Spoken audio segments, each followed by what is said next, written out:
So I said, Johnny, what you doing tonight? You looked at me with a face full of fright. And I said, how about a revolution? And he said, right.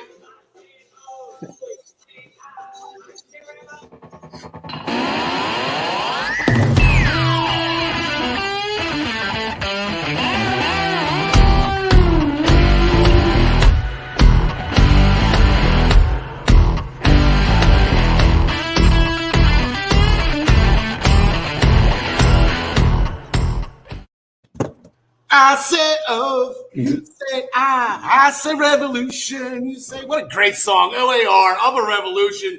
Ladies and gentlemen, welcome to the Essential Wrestling Podcast. My name is Karl. I'm here, as John Zacani likes to call it, Partes de Nunes, which I do believe is French for parts unknown. Who knows? I am on assignment today. Actually, Alpha's not with me today. He's been a good boy lately. He's at home. He's being trusted. Ted is still watching the Cats. Hopefully maybe some funny stories from those two when I get back home. On the bottom part of our screen below me, our first ever PWP champion, the living legend, John McConney. John, how are things? You ready to start a revolution today? Absolutely I am. And you, sir, are playing a dangerous game, leaving Alpha at home with the kiddies, but sometimes it's got to be done, I suppose. Well, as the OAR song says, it was a crazy game of poker. Maybe, I don't know, they're betting cats or something. I don't know what Alpha and Ted are doing back home. On the top part of the screen right next to me, Mike Maida's cousin, Josh. How's everything going, John? Hanging low. That's what they made. That's right. I forget. You know what? Essential. There you go. That's what I was saying. I gotta say, James Wheeler, big announcement next week. He will not be here.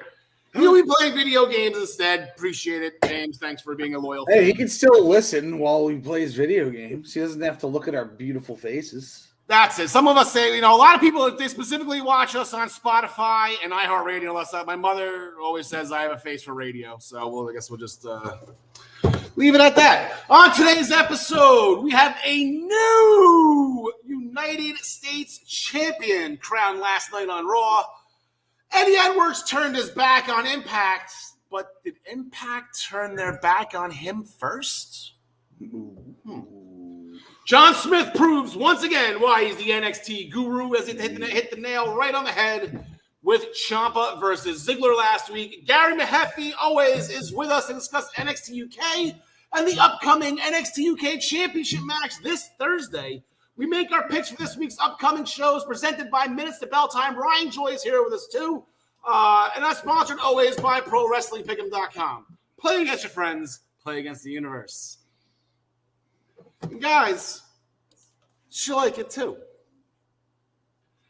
We're going to main event the show with AEW and Impact. We're going to be picking Revolution, and we're going to be picking Sacrifice. Not in that order. We're going to be picking Sacrifice first. Revolution is one of the big four for AEW. Can we call that with AEW? Big four? Is that trademarked by WWE? Don't they have five? They're going big five now, right? Now that the Money in the Bank's going to be going to the Raiders, Legion Stadium. Here are the Raw roll-up standings going into last week, going into today's episode. Raw with a 3 roll-up lead on AEW. Followed shortly by Impact. AEW's got some ground to make up. See where we go from there. But we're going to curtain jerk the show with WWE. And this Friday night's SmackDown, we had a contract signing. It is now official. It is a championship unification match at WrestleMania. I guess we'll start it with this. That's what the contract signing. They both signed. Roman, said we all work for him, so the security guards work for him. They sicked the security guards on Lesnar. That didn't work out too well. It never does, specifically with Brock Lesnar. But I guess we'll just do a quick roundtable real quick. John DeConnie, championship unification. Your thoughts, your feelings? Stupid. As I've said from the very beginning, and why I picked wrong by picking against the idea, it makes no sense. It's totally ridiculous. It doesn't need to happen. You don't need to sell a match between Roman Reigns and Brock Lesnar and make it bigger than it is. We're going to be missing a lot of viewers next week, I guess, with this game launch. Jay Gates, how's everything going, pal? Yeah, you think they would get better security by now. John Smith, your thoughts on a championship unification match? I feel the complete opposite of what John DeConnie feels. I love it. I think that there should be one champion. Back in the day, the world championship ended up meaning nothing by the end of its run in the WWE, and I don't think that should happen to any world level championship, and I think it might end up happening eventually to one of these two. So I like unifying them. I would like them to actually make it one belt, but I mean, is it going to be where he's defending it, the Universal on SmackDown and the WWE on Raw, and he can lose one but not both? Like, if it's that way, I don't like it. Because I think that there should just be one champion across the board. And then you could have US on Raw, Intercontinental on SmackDown, and, you'll switch back and forth. SmackDown gets the title feud 1 month and then Raw the next. Now, if I thought that was the way this was headed and they were just putting the two titles together and leaving them that way, I would be completely in the same on the same side of the argument as John Smith.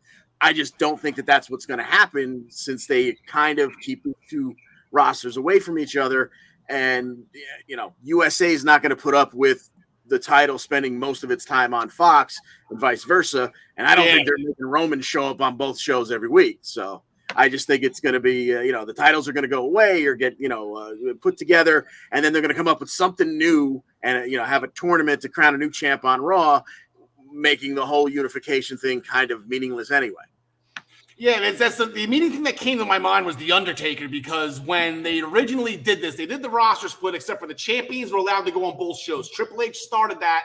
Then it eventually became The Undertaker, and he's the one I kind of put synonymous with that, because I remember his legendary feud with the Hardy Boys, fighting both Hardys at the same time. And I think he had that ladder match with Jeff on Raw, but then he had his big feud, his pay-per-view feud with, I think, Triple H on SmackDown. And then I think he eventually lost to Hogan, if I remember. I think so. Correctly. Then Undertaker beat Hogan. That was the second time. But it just, the champ's got to go on both shows. And for one guy, you're going to run him into the ground, making him travel, going all the way around the country, plus house shows now that COVID is getting. So it's going to be interesting to see. James Wheeler might not be unified for very long. If it does unify into one, hopefully it leads to the return of the big gold. Jay Gates doesn't hate if it's done right. He agrees with John Smith. He hates multiple world champions in the same company. Yeah, I get that. That's a fair assessment. So that is going to happen, and it's going to happen. It's going to main event night 2 at WrestleMania. So going forward with SmackDown, John DeConnie, we thought we were going to get Drew McIntyre and Happy Corbin. Happy was in the ring, and he was the one that called for it. WrestleMania power match. He was telling us backstage that he was going to show Drew tonight who the true warrior is and blah, blah, blah, blah, blah. And then they got in the ring and Corbin was kind of like, but my guy Moss here, I think he deserves, after you almost killed him at the pay-per-view, he deserves his rematch. And I don't think Moss seemed a bit surprised by that, but he certainly wasn't going to let his buddy down, so he took his place, and we got Drew McIntyre versus Madcap Moss. And, two big men put on a nice, physical match back and forth for almost 7.5 minutes. And I think Moss saw his life flash before his eyes when he was up on McIntyre's shoulders again for the Alabama Slam. But his boy Corbin grabbed his hand from the outside and kind of yanked him down off of Drew's shoulders. Eventually, Moss would actually get a little bit of the upper hand on Drew, and then for some reason chose to just start running the ropes. And he ran the ropes back and forth about 3 times or so, giving Drew enough time to stand up and cut him off with a Claymore. Yep. 1, 2, 3. Drew McIntyre gets the victory. Yeah, so that's 3 wins for Drew McIntyre over Madcap Moss. John Smith, as we know, it's tough to beat a guy 3 times in the same season. Drew McIntyre once again proves us wrong on that one. Sasha Banks, she returns. She defeated Shotzi after a Banks statement. Naomi came out on commentary And then when the match was over, went into the ring, and they announced the reformation of Team Bad Unity. And they challenged Queen Selena and Carmella to a match at WrestleMania. That was answered last night. We will get to that. But, yeah, Team Bad. They had, it was Naomi, and then she was gifted. She had Tamina with her. Then they were gifted then NXT champion Sasha Banks way back when at the start of the Women's Evolution. And Unity! Absolutely incredible. They actually had, I don't know if anyone remembers this, because I'm sure you don't, because everybody watched WrestleMania 36 once, and then they won't watch it ever again. But in the Fatal 5-Way for the SmackDown Women's Championship, it was Sasha, Naomi, and Tamina in the ring together. They had a stare down. They put their fist in, did a Unity real quick, and then they went at it. So, yeah, Team Bad back together again. I'm excited. John Smith, we had the rubber match between the New Day and Los Lotharios. Yeah, another solid matchup between these two teams. You know, the Lotharios really can go. They're gonna stay for a while. You can tell. You know, the match comes. New Day pretty much dominated the whole time, and then some heel tactics by Lotharios to take advantage here and there. But you know, it ends up with Humberto Carrillo on the ground on the outside, with Big E threatening to run him over with a quad. So that distracts Angel Garza, who then gets a roll-up attempt by Kofi. He rolls through, but then gets, you know, either kicked in the face or something. And then we get the midnight hour for the 1, 2, 3. And I guess we can just run people over with quads now. So good thing Stone Cold's coming back. Yeah, I was about to say, Austin, it's so just when Lesnar stole that all those years ago, I thought that was hysterical. But yeah, it was John DeConnie. That was a pretty good birthday present. It wasn't exactly on the same level as an autographed Deonna Purrazzo picture, but I guess a quad, yeah, that'll do. Sure. Xia Li made her SmackDown WWE, I guess, in-ring debut. She defeated Natalya after a Black Mass-like spin kick. So Xia Li is off and running. Going into next week, we got this look at SmackDown, booking 3 matches for us to pick. How about that? We got some fun with SmackDown. Here we go.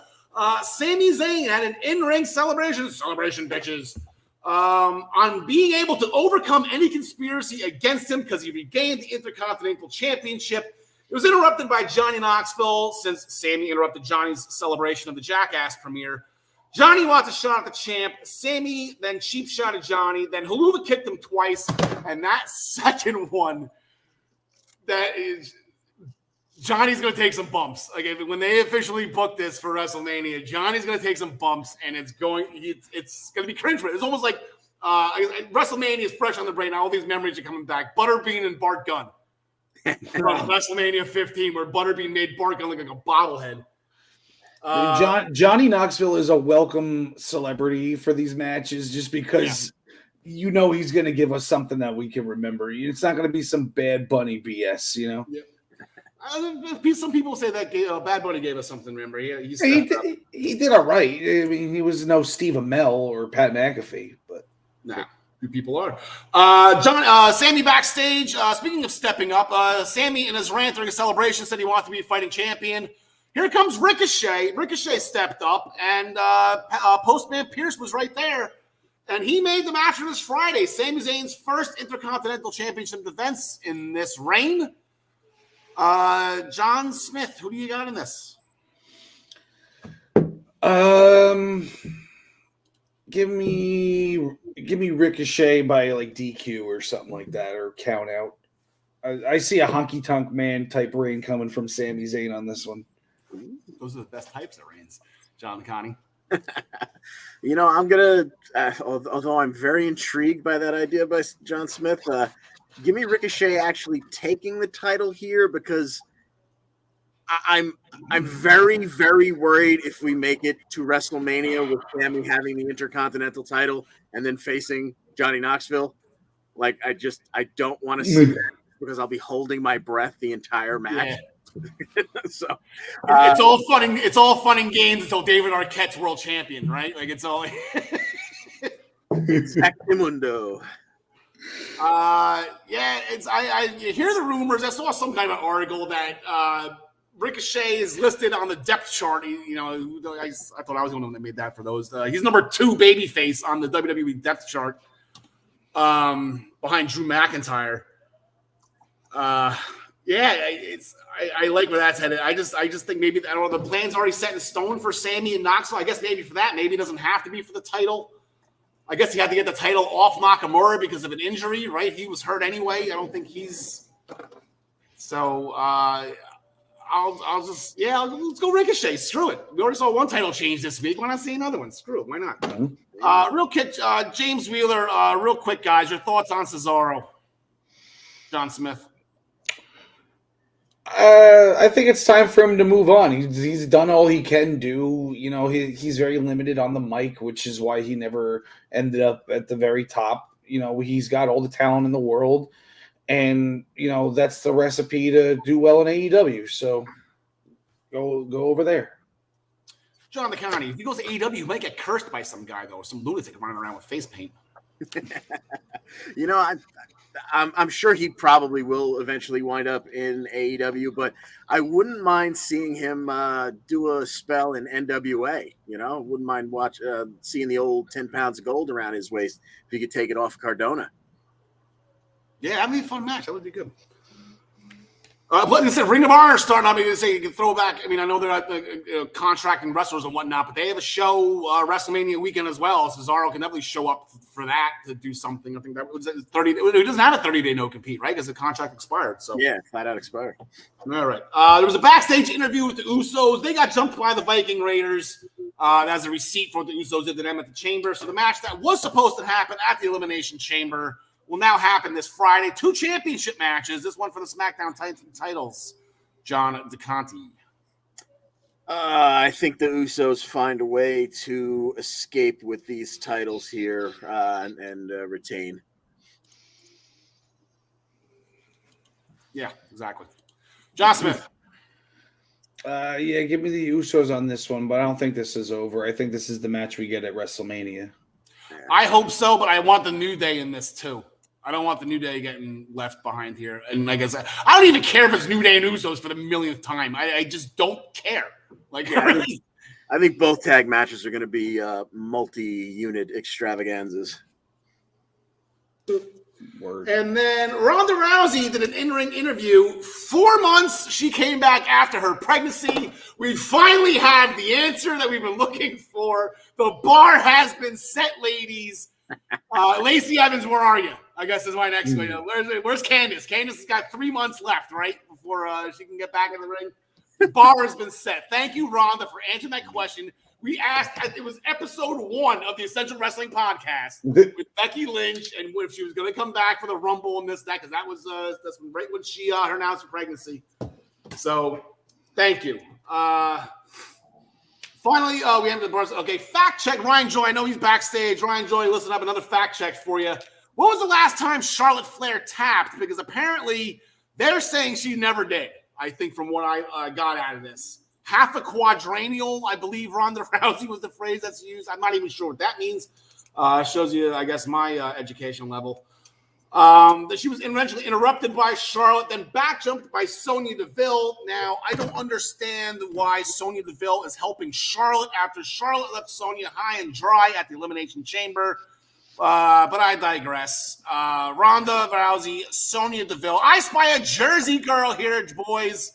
John Smith. This is one I've kind of looked forward to just because of Sonya's MMA background. So I think this is probably this is gonna be fun. I hope. I don't think it will be. I think it's going to be a good old fashioned squash. Put it at the over under a minute. I'll go under. Wow.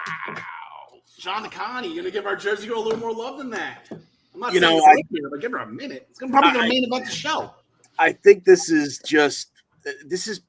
bad timing because this should be a nice lengthy feud once Sonya is really back in the ring full time and enough with the pantsuits and all that crap. Once she's back to being an actual wrestler, this would be a very compelling long-term feud. And the fact that they're doing it now, I think probably lends itself to the fact that Smith's probably right. It's probably a quickie or is a DQ or Charlotte gets involved or some kind of crap happens. I don't think we're going to get any satisfaction about actually seeing these two MMA-based superstars go at it. I think that's maybe this is like a test for that because you can stretch this to Money in the Bank. That's the big show next, as we just mentioned, at Allegiant, where the Raiders play. So the Roomba. Maybe this is just just a little teaser to when we get to. I think it's July 4th weekend, right? It's the Money in the Bank. So we shall see. So fun SmackDown planned for us, but about last night. We had a little history, boys. John DeConnie, a week ago, Damian Priest looking for stiffer competition. It's WrestleMania season. He wants championship world title caliber challengers. Finn Balor queued up right then and there. Says, you want it, you got it. And Priest got it. Yeah, and away we go for the U.S. title. These two went back and forth for about 11 minutes. Balor wormed his way out of the reckoning and would hit the shotgun drop kick, followed up with the coup de grace. So hold on, just real quick. A half a quadrennial is what? Is that 18 months ago? Okay. I don't know who put that word in Ronda's ear, but okay. So we have ourselves a new United States champion, but as usually is the case on Raw and SmackDown, it wasn't even so much about the match as it was about the afterwards, where Priest would basically tell Finn, the fans carried you to that match. They were behind you. You rode the wave with them. They won. They took you to victory, and they were never behind. They were never behind Damian Priest throughout his entire run. So basically, this was all about getting Damian Priest a heel turn.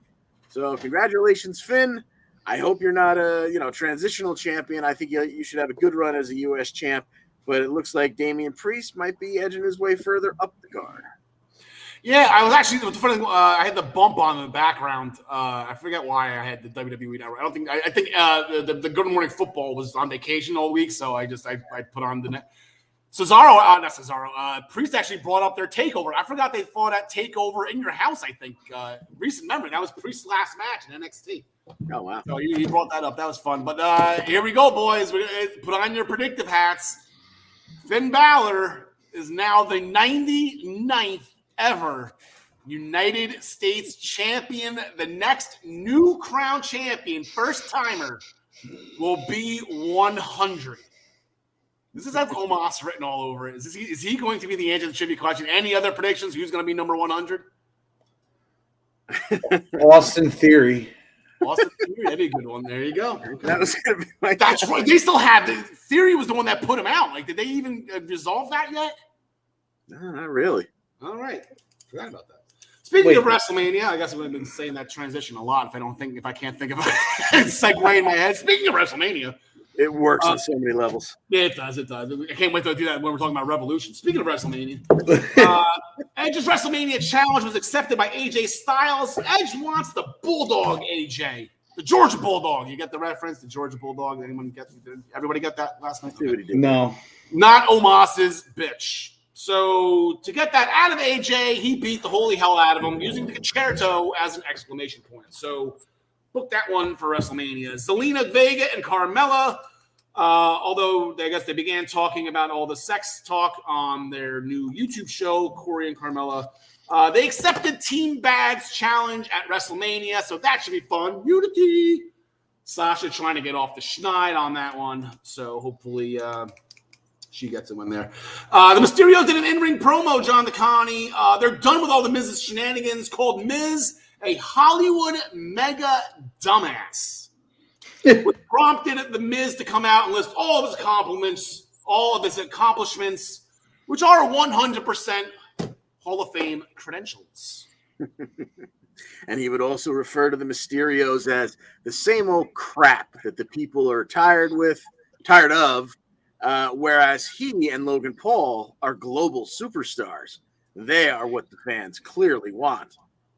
All right, whatever. This would lead to Miz hanging out around the commentary table as we move on to the Mysterios versus the Hurt Business, Cedric and Sheldon. And Miz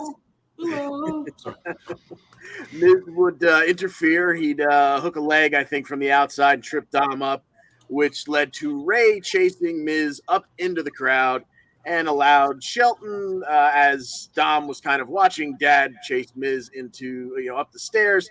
Shelton would hit a roll up on Dom with a handful of tights, and in roughly 4.5 minutes, the Hurt Business would beat Los Mysterios. Yeah, why didn't they do Los? I guess the Lotharios are taking that. There was a 6-woman tag team match. Bianca Belair, Rhea Ripley, Liv Morgan. They defeated the combination of Becky Lynch, Doudrop, and Nikki Ash after KOD by Bianca on Nikki Ash. Lynch got tied to the whipping post. Good Lord, I feel like I'm dying. Man, there was some marks on Becky's abs there, boys. Becky, she had did the Adam Sandler. She was going off her belly rubs there, her belly marks. So, but yeah, nice good abs. Good abs on Becky Lynch. She could be in the MCU with those abs.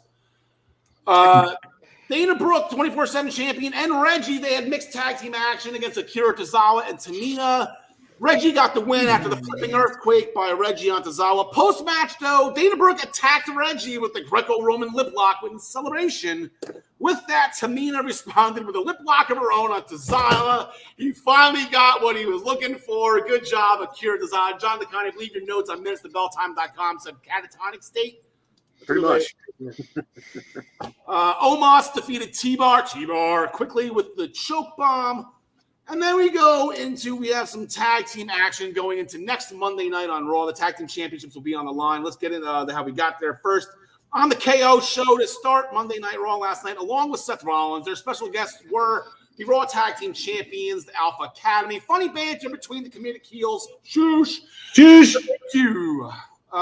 Ended with a shush argument between Gable and Owens. Turned into a non-title match ahead of next week's Raw. John Smith, how did that one turn out? Didn't turn out too good for the champions. They took the early advantage, but by the end of it, it was Gable getting pop-up turnbuckle bombed by Rollins, then a stunner, then a curb stomp for the 1, 2, 3. So. Yeah, it looks like Rollins and KO have the advantage going into the title match next week. Yeah, that's twice now. They kind of stomped out RKO last week, and then last night they did the same thing to Alpha Academy. They're gelling well together, those two. Speaking of RK Bro, they lost to the Street Profits after a splash from Ford onto Orton that didn't look exactly as went on planned. Orton tried to get his foot on the bottom ropes, but Dawkins pushed it away, and the ref counted to 3. So I guess pending injury, we'll get into Tommaso Ciampa. You got new music. I said that 1 week ago too. Arguably the best music. Now it's undisputed. The best music in wrestling. Now that's gone. So I guess I should have kept my mouth shut. As long as Willie Mack still has his, I guess that's the most. So going into next Monday night, Raw Tag Team Championship. I'm not sure this is going to stay a triple threat if RK Bro, if Randy Orton is able to compete. The Street Profits beating RK Bro. Maybe they get inserted to this. Maybe they get the winners at WrestleMania. There's a lot going on here, John Smith. Give me the Alpha Academy to hold on to them. I don't like them losing them so quickly after winning them. So I'm gonna have to go with the Alpha Academy here by hook or crook. Well, it is a three-way. It is a three-way, so there will be no crook. Yeah, the crook's legal, right? Shoosh. Zip it. John DeConnie. Yeah, I agree with Smith. I think the Gable's just too damn entertaining to not be able to use him for the whole run up to WrestleMania. And I'm still not sure. I think we get like some 4-way, maybe even tag title match at WrestleMania. But I'm not 100% sure if Seth and Owens are going to be involved in it because, rumors that Owens got his own thing going on. So I don't know what the hell's going on, but I think the Alpha Academy will take those belts to Mania. Yeah, I think they're going to take in the Mania. I hope they retain at Mania. Unfortunately, I just think Alpha Academy and the Raw Tag Team titles have kickoff match written all over it. Yeah. Unfortunately. Well, let's look at the card. Let's see. With Raw and SmackDown. We'll get into Champa and Root and all that when we talk about NXT later on. because that ties into a match tonight. But here's the match that they announced so far. We got Lesnar and Reigns, like I said, the championship unification. You got the 2 women's title matches. They're announced. Edge and Styles got announced. The Mysterios against The Miz and Logan Paul. Then I said the women's tag team. And that's another match that screams kickoff. The potential matches, like I said, Stone Cold. He's been rumored. I hate to be the one. It's Stone Cold Steve Austin. I'll SpongeBob myself on that one. Maybe a rematch for the United States title. You got Sami Zayn, Johnny Knoxville, McIntyre, Corbin. That's going to be there. Then they got the whole thing with Vince McMahon going on the Pat McAfee show on Thursday. And then Austin Theory said he might try to start a fight. So who knows who's going to be fighting Pat McAfee? The internet's saying Vince. I think it makes more sense for it to Austin Theory. I think we talked about that in pre-production. And then also, the Andre the Giant Memorial Battle Royal. They haven't announced that yet or anybody in it, but I'm assuming they had it last year, during the pandemic. They had it twice. Well, they didn't have it at 36, but they brought it back last year. There's no reason why for them to shut that down. So how's WrestleMania looking for you boys? Are we okay right now? John DeConnie, everything good? I have the same list of potential matches here, and it's looking a little light without that.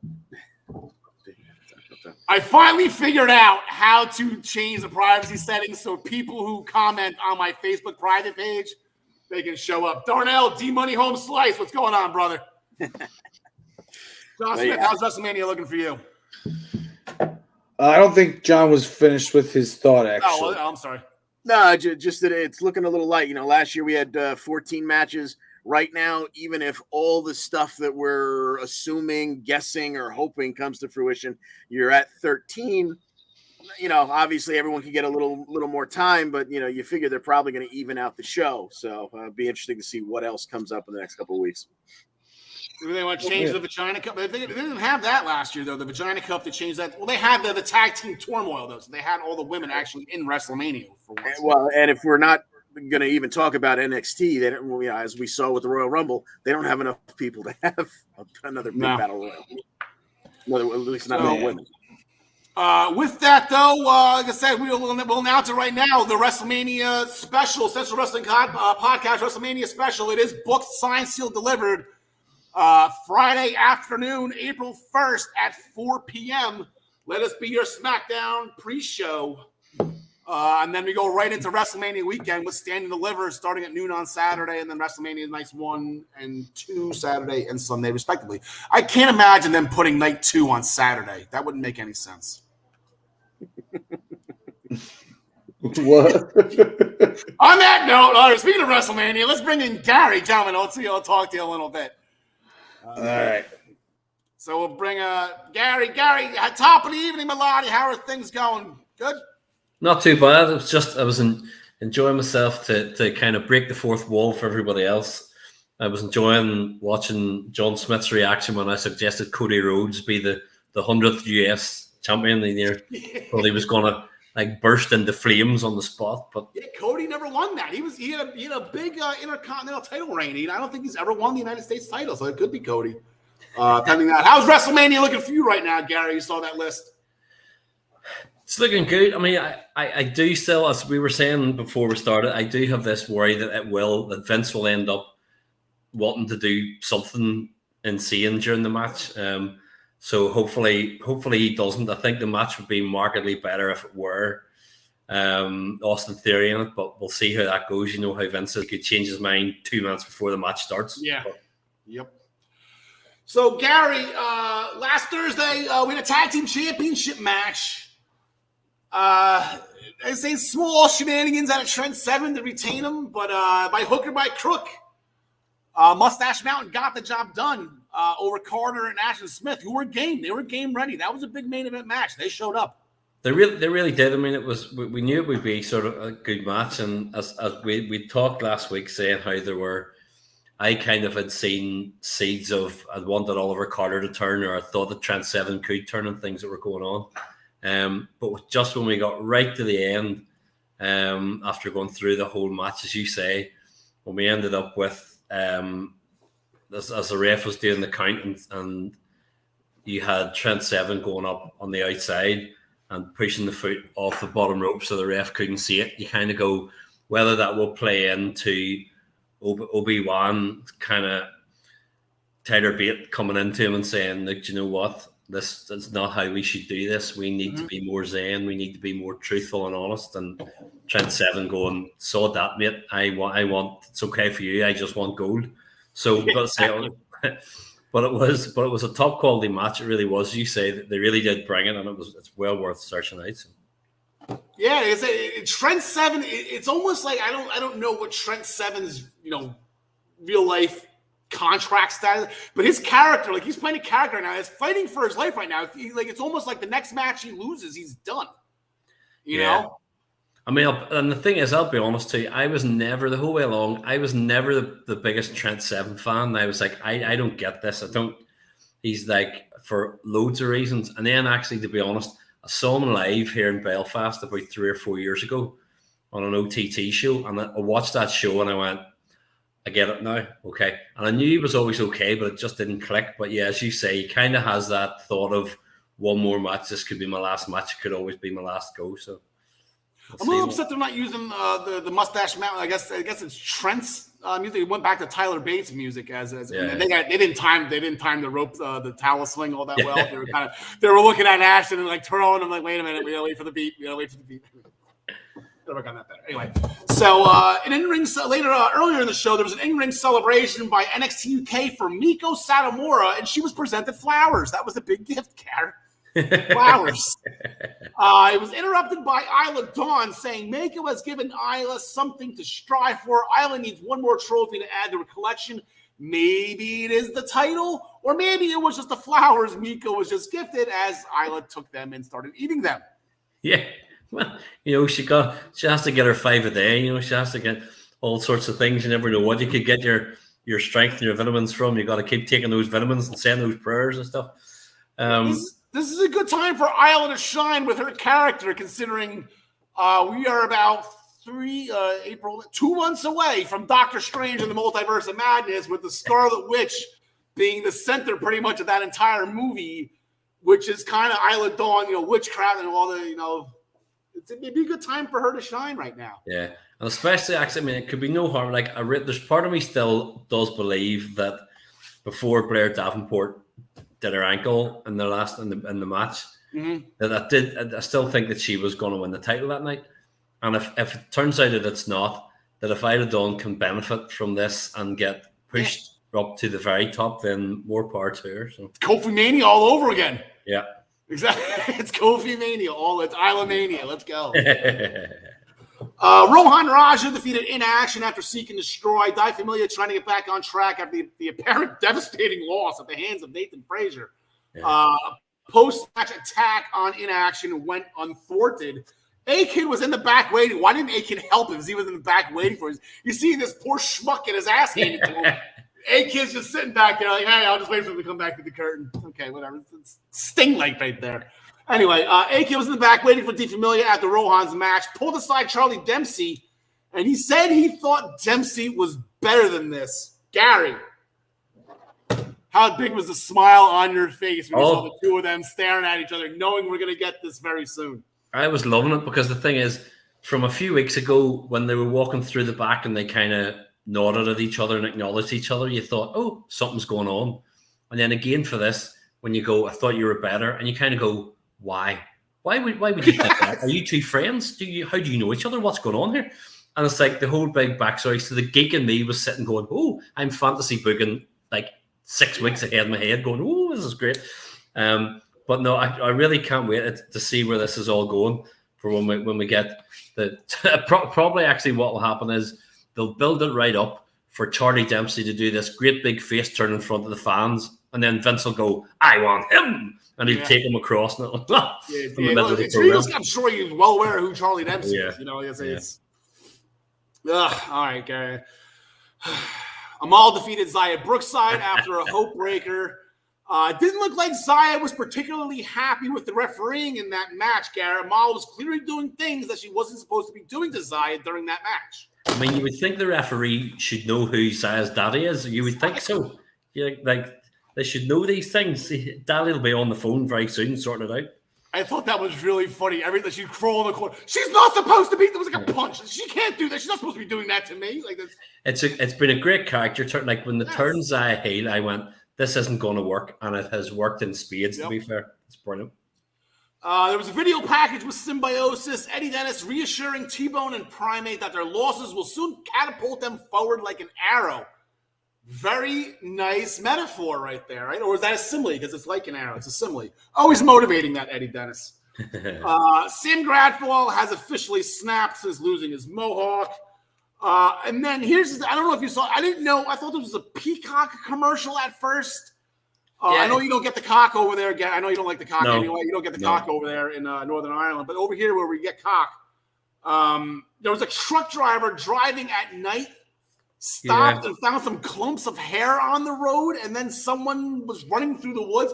I thought this was like, a new show coming up on NBC or whatever, but apparently it wasn't. It confused me because I saw it came up and I went, why did they show that? What's this an advert for? And then when it dropped off, I went, oh no, hang on. This is some sort of trailer. I did wonder. Now, I was going to say hope it's not. I don't know. I wondered if it was some sort of stuff for bringing back Wild Boar, for him coming back. Ooh. If you know what I mean. I didn't know. I just sort of was like, okay, he's probably due back soon. So whether it was that, I don't know. But I thought of Effie Valkyrie. Yeah, I had thought of that too because I actually thought there was something she had posted during the week, and I thought, oh, she's going to be back really, really soon because I know she's sort of from her knee injury as well. So it could be, but just the way they were running through, I was like, I wonder is it? So it could end up being either the two of them. Because they had the prior montage, the video packs, her training in the woods, like that's her thing. Yeah, true. Like she's with nature or whatever. Yeah, very true.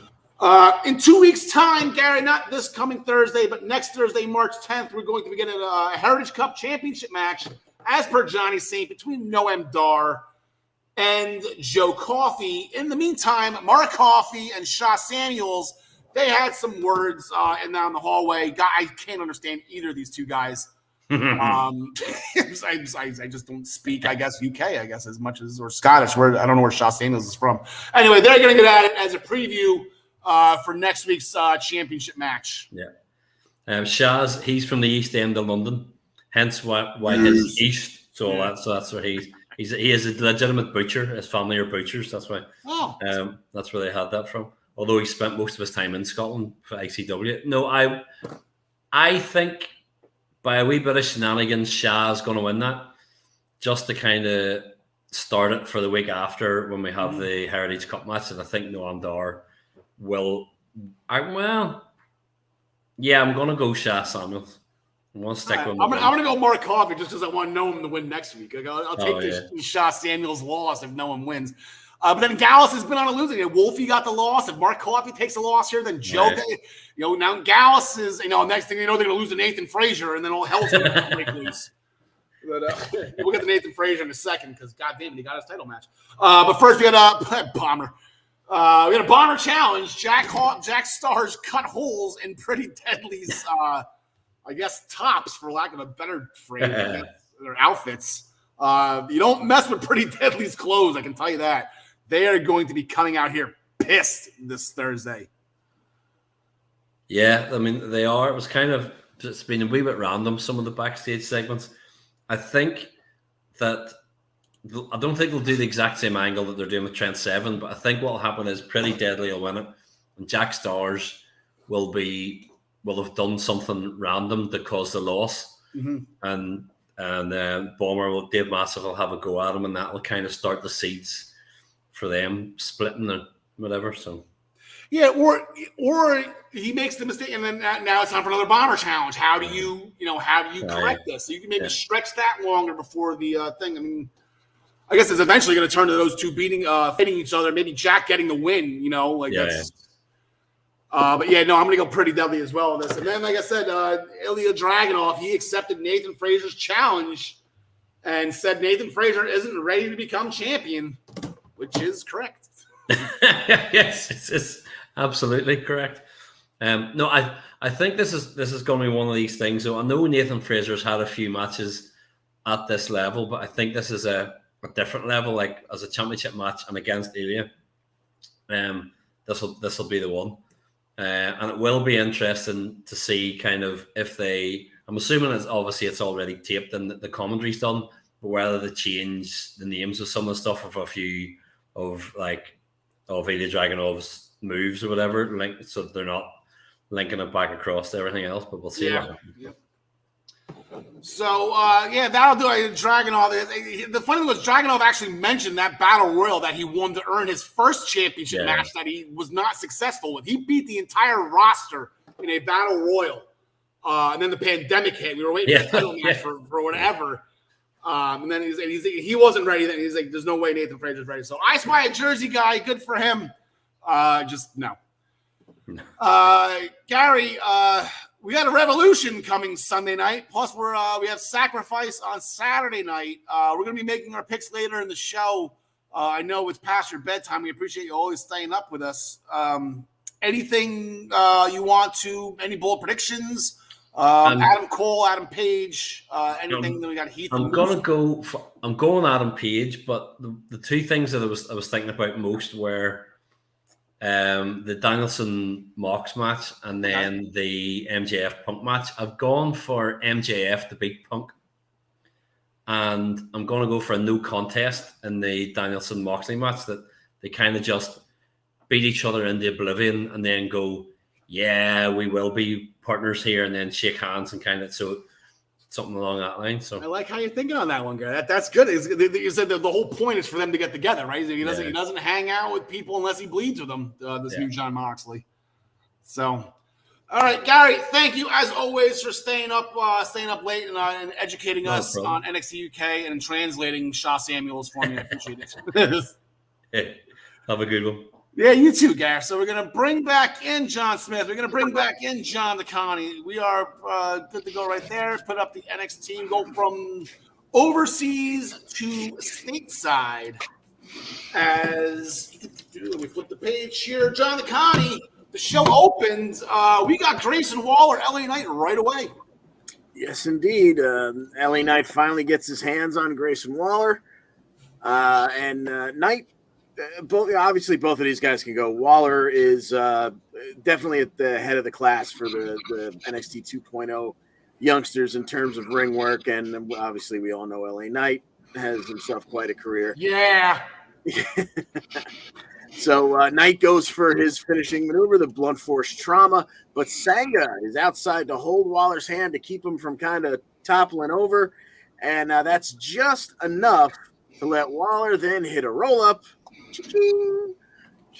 with a handful of tights for the win and the 1-2-3 in just another 10 minutes. Grayson Waller gets the victory, but then Knight loses his bleep and takes down Waller. He gets into full mount. He's smacking him around. Sanga comes in to try and make the save.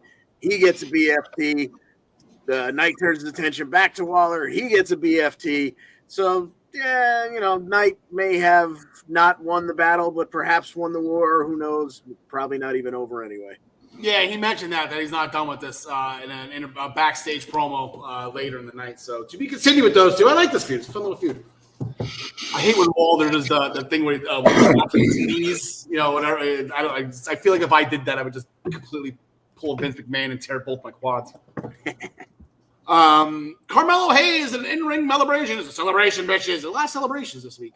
Interrupted by Pete Dunne saying that Carmelo Hayes has never beaten him. Challenged him to a match next week, which Melo accepted. Then Melo was jumped by Cameron Grimes, who was still upset from his loss the week prior, his North American Championship match, defeat at the hands of Carmelo Hayes, which is why there was a celebration. Cameron Grimes went on to beat Trick Williams right after that. But we are going to get the North American Championship. Peter Dune, John Smith, their senior NXT correspondent. Is he Pete Dunne? Carmelo Hayes has been a very impressive champion, in my opinion. I think he's really good. He has been. I think he's basically undefeated since he's come to NXT. But how do you go and beat Peter Dune? I gotta go with Pete Dunne on this one, especially because Melo's so good, like on his own. He doesn't need that championship to make him. He's so good on the mic, and he's got he's got instant heat with Trick on his side. So yeah, we give that belt to Pete Dunne, man. He hasn't had anything but a tag title in NXT so far. Now, do you want to do that tonight, or do you want to wait? Braun Breaker did announce they are doing Stand and Deliver Saturday WrestleMania weekend. I feel like there's a triple threat coming there with Grimy involved as well. So maybe Trick gets some type of interference here, John Nakani, to help Mello win and take the belt in to Stand and Deliver. Yeah, that would make a lot of sense. Because that would be a really exciting match for Stand and Deliver. So I'll say that somehow.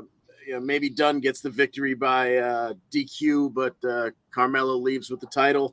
But I would, like John Smith said, I would really like to see it on Pete Dunne at some point. So maybe we do get that for Stand and Deliver. Okay, we're going to transition to the women's. I had this card was all over the place with my notes. I have no easy way to try to piece everything together and explain it. I'll first start it by throwing up the brackets.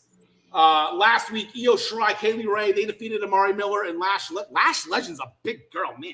I didn't realize how big she was. Yep. She's a big girl. After a KLR bomb, followed by a moonsault, they advanced to the semifinals. Casey and Kaden, I want to call it an upset. I don't know. They defeated Ivy Nile and Tatum Paxley with a 450 splash neckbreaker combo finisher. On Tatum to advance, Ivy Nile then choked out Tatum post-match because that's what badass heels do. So going into tonight, we're going to have probably Ryan Joy confirmed it about 15, 20 minutes ago via private chat, or maybe it was on the actual one of the comment threads that this podcast is linked to, that they are going to have the other two quarterfinals tonight. So first, we'll rewind because Duke Hudson defeated Dante Chen after a razor's edge slam. Dante was game for about 5 seconds, and then this whole thing, I guess, with Dante Chen and Duke Hudson, I guess that stemmed back when Duke Hudson was a genius world-class poker player. If I remember correctly. But then afterwards, after that match, Persia got caught doing a little necking with Duke Hudson by Indy Hartwell, who apparently has a history with Duke Hudson from their days in Australia, which Dexter Lumis apparently was not aware of. So now we had this whole mess with that tag team going into the Dusty Cup, going against Wendy Cho, who lost her partner. I guess she didn't get promposal to her a while ago. I guess she lost her partner, Amari Miller. She ended up going with Dakota Kai, who was not very good at making friends. She had the one friend, but then lost her. Then she had another friend, then lost her. So Dakota's all mental. So John Smith, where do you see this end of the bracket, this match going? Yeah, I got Dakota and Wendy winning this one so we could further along that little odd couple thing. Meanwhile, you can break up Indy and Persia, and then you can start doing a feud between, like an intergender feud where you have those. We'll probably get Indy and Dexter versus Duke and Persia at the pay-per-view. I'm thinking. Yeah, and then if that happens, I completely agree with that. And then if you look forward to the next round, John Connie, I don't think anybody is going to be taking the two Lolitas. I don't know. I can't remember, Fawaz and Leon. I think we'll just spoil it right now. We're all taking Cora and Raquel. I mean, they had another. I guess Cora took Raquel ziplining or something to conquer whatever fears. I guess because she's an extreme X Games type person with that little miniature banana skateboard that she has. Anyway, so that's gonna pair up Dakota and Raquel in the next round, which would be fun. Yeah, I think that's exactly where this is headed. I like exactly what Smith said about the mixed tags matches coming out of Indy and Persia losing. And that should all be some juicy stuff headed towards Stand and Deliver. All right, Nikita Lyons, she made her NXT debut, I guess mainstream debut. She defeated In Action after a Trouble in Paradise. Wow. Followed by this. You should leave that up. Leave that up so everybody can screenshot it. John Smith's new favorite finishing maneuver. Yeah. Big fan. All right, good for you. Also going this week, we don't have a graphic for us. I don't know if we have one for Draco, but Joe Gacy and Harlan had a run-in with Draco Anthony in the gym. Long story short, Harlan and Anthony had a difference in opinion, according to Joe Gacy. So they're going to settle it in the ring tonight, John McConney. You're going to give, I guess, the over. I just use this to John Smith. He likes the over-under here. The over-under on this one, time-wise. It's Joe Gacy and who? It's Harlan and Draco Anthony. Harlan and Draco Anthony. I'll go minute 15. Minute 15. John McConney, you going to go over or under? Ooh, I'm gonna give it just a little over. But yeah, definitely give me Harlan. I'll go under. It's gonna be. I think it'll hover the minute mark, like 107. I'll go with. How about that? Depends on how much selling is involved. Because Karrion Kross used to beat the crap out of people, but he'd let them sell his moves for 25 seconds before he picked them up and do another one. Andre Chase says Von Wagner has no intestinal fortitude. I haven't heard that phrase in wrestling in a long time, right? Testicular fortitude. Testicular fortitude. Yeah, exactly. Andre Chase says Von Wagner has no intestinal fortitude since he's joined up with Robert Stone. That means Von has no balls, according to Andre Chase. Robert Stone then cut a great promo for Von Wagner. This is good.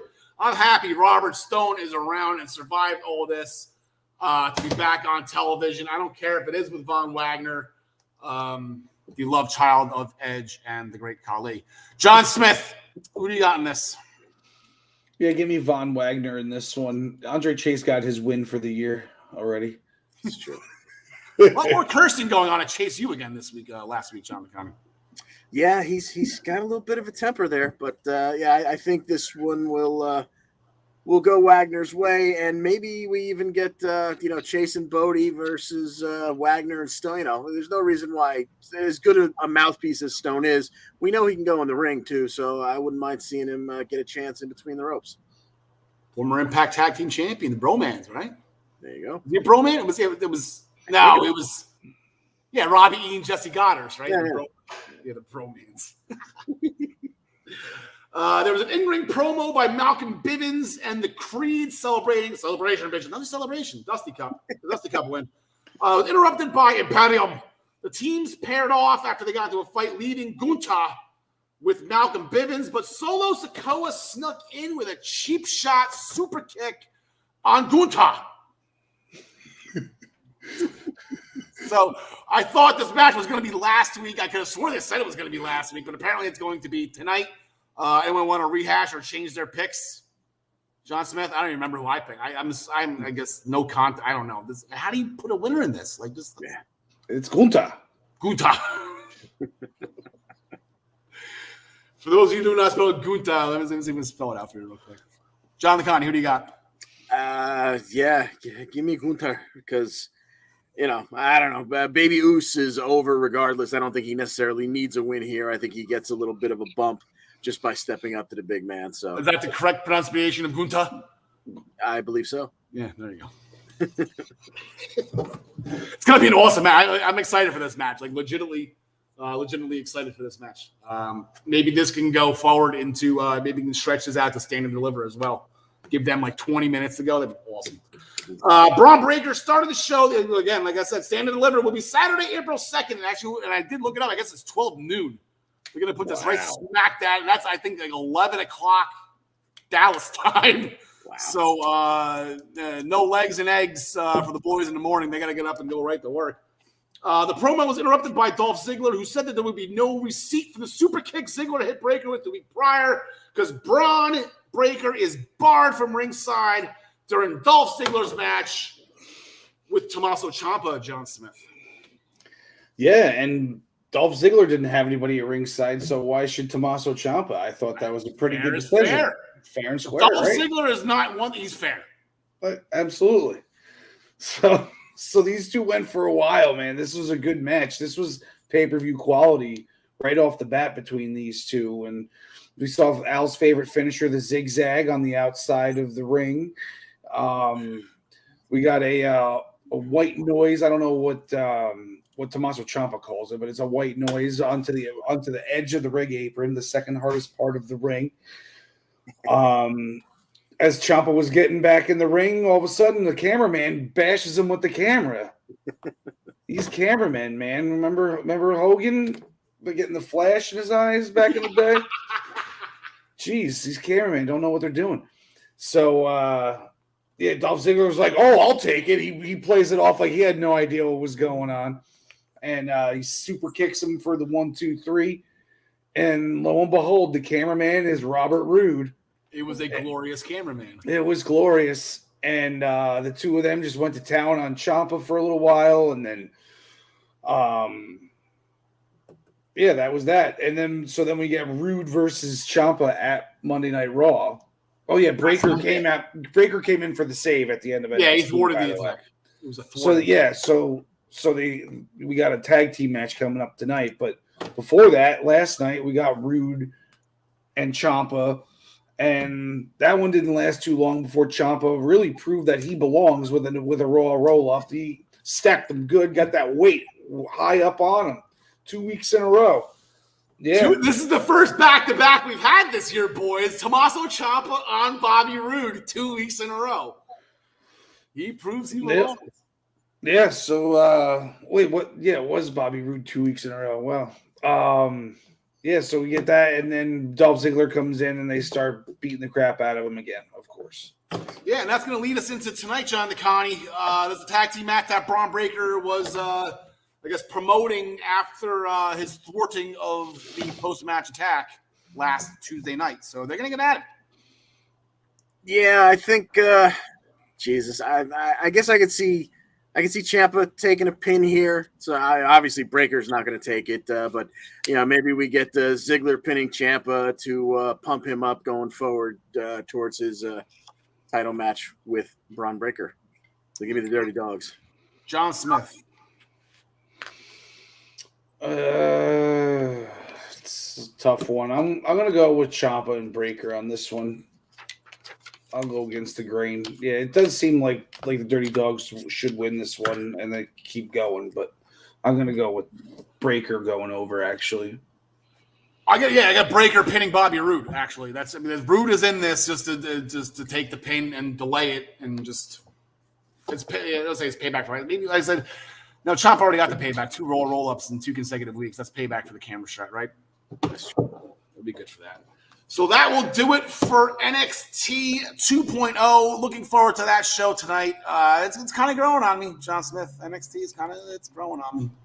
It never stopped, dude. You changed your mind. That's all. I got upset. I was upset. I saw that. It's the Nickelodeon puke, and I just.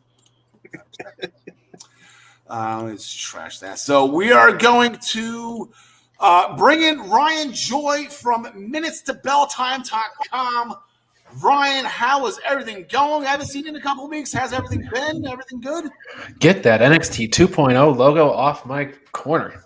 Yep, you got it. Thank you. It was hiding my shamrock up there, Oh, hey, happy St. Patrick's. You Irish, Ryan? My wife is Irish. Aggie May, right? Yes. There you go. All right, so we're going to go real quick just from last week's Impact. We had a Digital Media Championship rematch, John DeConnie.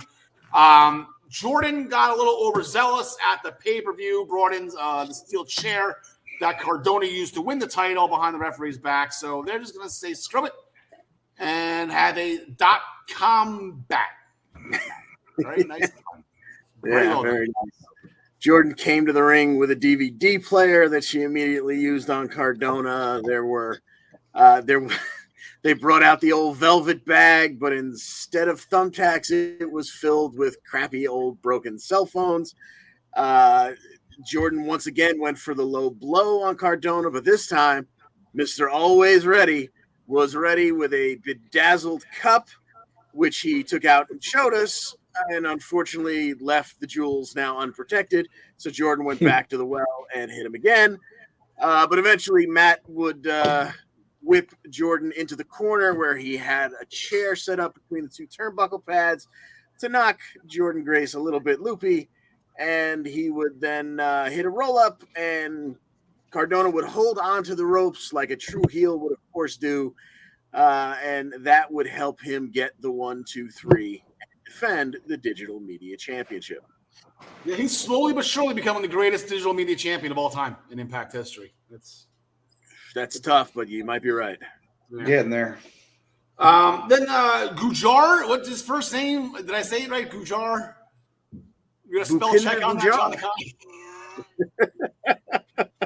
That's Gujar, the up-and-coming rookie sensation from India. He defeated John Skyler after a leaping spear off the middle turnbuckle. That was impressive. Post-match, Morrissey came out to get Brian Myers doing commentary.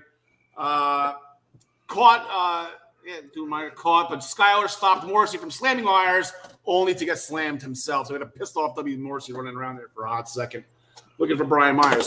So that will lead us into Sacrifice this Saturday night, an Impact Plus special. There's my Sacrifice on it.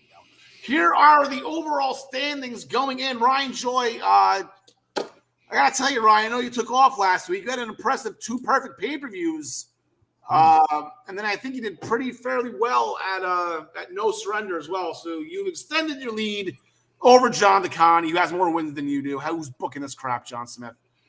Yeah, the way I see it, John DeConnie's 1 win ahead of Ryan Joy. There you go. I had like 15% more points though, so it's, There you go. So here are our standings going into arbitrary. Impact. I do believe this is the last Impact show that will be counted. So this is it. Ryan Joy has my math is correct, 5-point lead over John DeConnie. He's got a 4-point lead over me. He's got a 6-point lead over John Smith. So we have a little bit of a train wreck here going in to find out who will be the Impact champion for the 2021-22 season. Scoring for the show, since it is an Impact Plus show, it's going to be 5 points for the title match, 3 points for all other title matches, 1 point for the non-title matches. Anything interpromotional will get 1 point added to it.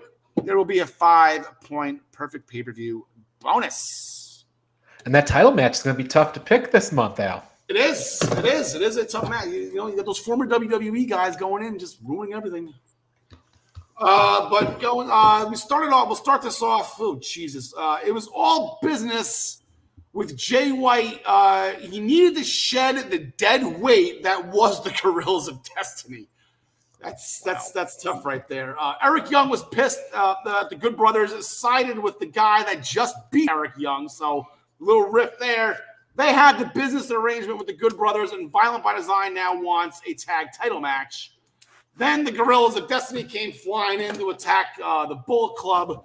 So what we have an 8-man tag team match on Thursday between the Good Brothers between the Bullet Club going against Violent by Design and the Gorillas of Destiny, which is going to lead to a tag team championship match at Sacrifice. The Good Brothers will be defending against Violent by Design, and then Jay White. We found Alex Shelley. Holy crap! It's been a very long time, but Alex Shelley will now be back in ring. So a winner is us on that one. So who do you have for the money as our senior Impact correspondent? Where do you want me to start here? Start with the 8-man and then move on to Sacrifice? Whatever you want to do, your call. You don't even have to pick the 8-man if you don't want to. It's, the points are between Jay White and the tag titles. All right. So yeah, give me Jay White over Alex Shelley, but like you said, we need a Starman graphic because the winner is us in that one.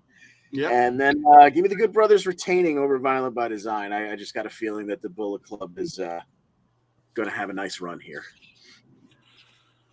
Yeah, I'm going to agree with both of those. I have the Good Brothers. I have a Bullet Club wins all around here, Ryan Joy. Yeah, I'm not going to pick Jay White to lose any matches outside of New Japan. He hardly loses any matches in New Japan, so I'm not picking him to lose here. And the Good Brothers, I think they're going to keep those titles. I don't think Violent by Design is going to be able to take them off. But that said, man, this is a long run for the Good Brothers, and I don't know who possibly could take the titles away. Maybe these guys, but my formal pick is going to be Good Brothers. John Smith. Yeah, I'll have to agree with both of those. And I think the first ever SmackDown Tag Team Champions should be the ones that beat the Good Brothers. That would be fun. Get the Cheese Whiz and saltines out. Yeah. Yeah, so like I said, I had Jay White exactly right, Ryan. I'm going to agree with that. I don't think he's going to lose when he's stateside. And the Good Brothers, I said when one out of the two of them never gets pinned, that's you just lost 50% of your odds right there. So we'll let Scott Steiner do the math on that. Match that's not officially booked, but it seems to be an ongoing running theme is the Deonna Purrazzo Champ Challenge. This past Thursday, Lady Frost answered the challenge. She challenged for the Reyes Triple A title. Deonna Purrazzo got the win with the Vera de Milo. Giselle Shaw then came out post-match to model in front of Lady Frost again. So Lady Frost and Giselle Shaw, they're going to be going to do their thing at some point. But let's just assume that the Champ Challenge will be at the pay-per-view because, God forbid, you ever do a pay-per-view without Deonna Purrazzo. That's just not good business, John Smith. So you see anybody randomly coming in, anybody in the company that we haven't seen, like Rosemary, we haven't seen in a while, challenging Deonna Purrazzo? I could not even think of anyone. Eva Marie. A winner is me. Al's head would explode. There you go. That's the ultimate dream match right there. Yeah, so we have the Starman graphic now, John DeConnie. You good? Nice. Very nice. We haven't seen Sue Young in a while, but I think last time we saw her, we realized she's going to be out for a while. So I cannot even imagine. I assume it's going to be someone stepping through the forbidden door. But regardless, Deonna will hold both of her titles a little while longer until we get a real feud with someone we know and probably build it a little bit. Ryan Joy, any word on Big Swole? I don't know why she came to mind just now. It's a possibility. I mean, I think she's a free agent. She's out there. She's able to take a match, so that's possible. I really can't think of anybody. Ring of Honor's women's division was pretty slim to begin with. So I think Deonna's Tony Storm? What about Tony Storm? Tony Storm, great pick. Yeah. So 90 day up yet or no? It's been 90 days. I think so at this point. It's pretty close. She was let go before Jeff Hardy, and his is next week. So, or she, I guess, got her release before Jeff.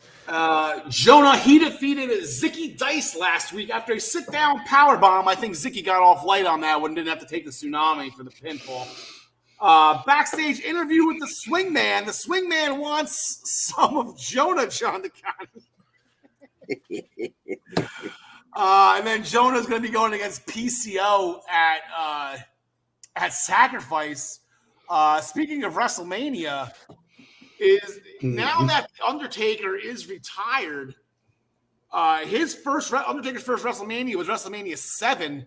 I know Billy Gunn kind of had the reign here. Billy Gunn was at WrestleMania 11. PCO was at WrestleMania 10. Is he like the senior guy in professional wrestling right now? He was, as far as WrestleMania goes, right? He was one half of the Quebec. He would be the old granddad as far as that that metric goes. I don't know Moore's. I'm John DeConnie. I'm sorry, you're not looking at the screen, right, John? I'm sorry. If Nixon Newell, if that's what she's going by, if she comes flying through again, I'll be the happiest kid in the world. I'm sorry, John DeConnie. Which one would make you happier though? Tegan Knox or No, give me Tegan. Eva Marie's gonna be in a movie. I'm gonna have her in a movie coming up. I'm gonna have my Eva Marie film. Don't worry about it. Very good. Getting back to Sacrifice, yes.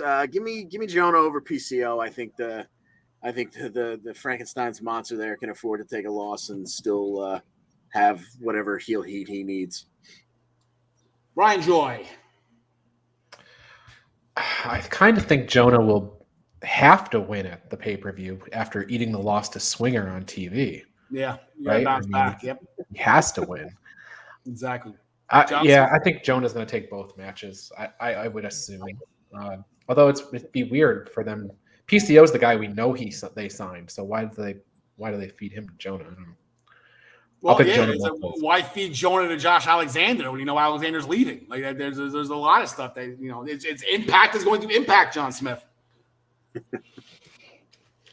I'm sorry. I was texting Johnny. He's out of the house. What you're picking Johnny Swinger?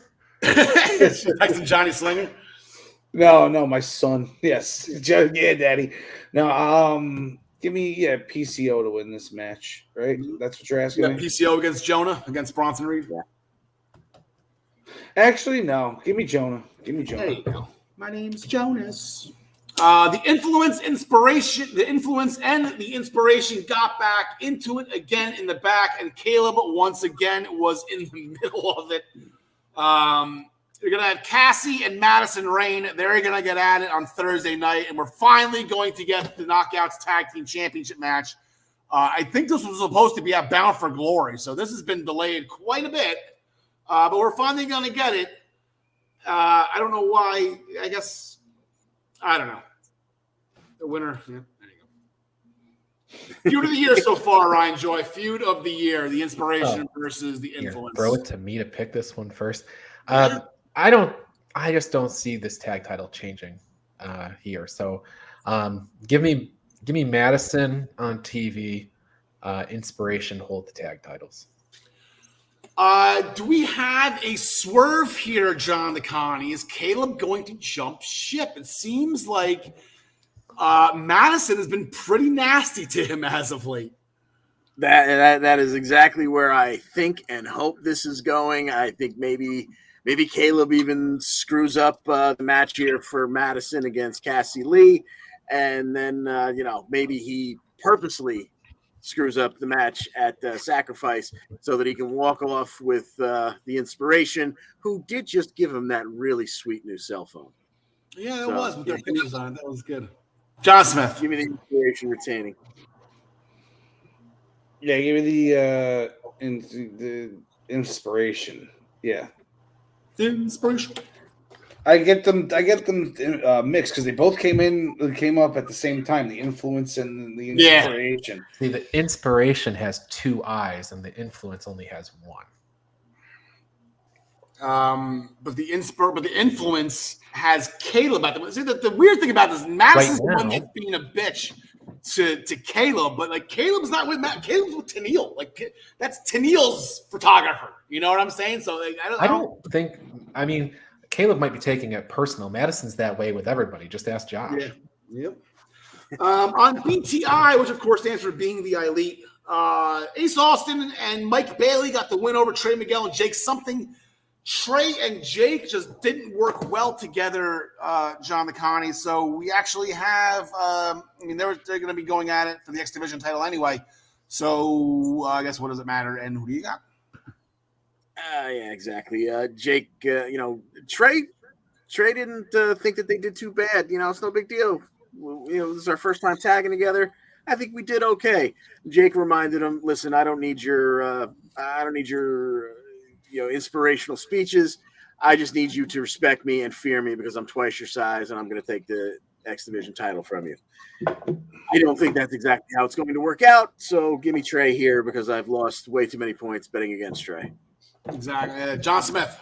I lost too many points betting on Trey, but now he seems to be on the winning track. So I'm going with Trey. If this was a pay-per-view, I might say they'd give it to Jake something, but things usually stay status quo as far as championships are concerned at these Saturday shows. Ryan Joy. Yeah, that Trey he's a rascal. I'll go him. I'll go Trey as well. I will make that unanimous. I'm taking Trey Miguel as well. There was a meeting with Gail Kim that turned into a Chelsea Green versus Tasha Steelz match next week. Or I'm sorry, Thursday night. The winner will get a Knockouts Championship match at Sacrifice. John Smith. Give me Tasha Steelz to win that match, the first match, and then to lose the title match. All right. Ryan Joy. I think I agree with John Smith because I think the Chelsea Green Mickie James match is a bigger match that they may want to save for an actual pay-per-view. Rebellion's 2 months away, John DeConnie. Not to mention Chelsea said she wants to go it alone. She doesn't want any help from Mickie down there, even though Savannah will be more than likely in Tasha's corner. Yeah, so give me, like the other gents have said, give me Tasha, but give me Tasha on TV this week, but give me Mickie retaining at the Sacrifice specials. Yeah, I'll go that as well because Mickie James got the roll up on Tasha. It wasn't really the most decisive of victories at No Surrender, so we'll run it back. I don't have a problem with that. In-ring promo with Moose. He put down a Titan at No Surrender. Then he was interrupted by Heath, who says he shouldn't be telling jokes in a time of war. Heath challenged Moose so that Impact can have a champ at the company that will fight for the company. It was actually kind of funny because then right after this, Moose actually met Honor No More at the front door when Honor No More was allowed in. Mike Bennett was, hey, I remember you. Mike Bennett was the one responsible for bringing Moose into Impact all those years ago. Hey, I remember you. Ryan Joy.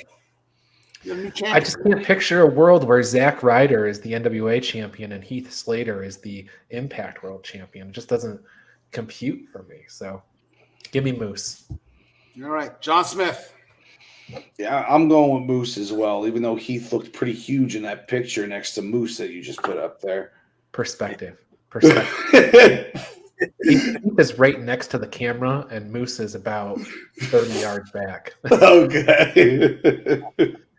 You know all my pictures are to scale. You want me to bring up the Amos one again? Yeah. Yeah, give me Moose retaining here. I think it's a bad day for Mr. Slater.